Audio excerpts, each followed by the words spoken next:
আমরা আজকে করেই ফেললাম বাম্বু ম্যাগি। তার জন্য প্রথমেই কেটে নিতে হবে বাঁশ। এরপরে দোকান থেকে ম্যাগি কিনে নিয়ে চলে যাচ্ছি মাঠে, কারণ মাঠে বসে খাওয়ার মজাই আলাদা। আর আগুন জ্বালানোর জন্য ওখান থেকে কেটে নিলাম কিছু খড়ি। ওইখানে গিয়ে বসার জন্য কিছু কলাপাতাও কেটে নিলাম।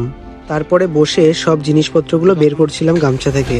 আর আমরা এখানে এনেছিলাম ম্যাগি, ক্যাম্পা আর জলের বোতল আর কিছু সবজি।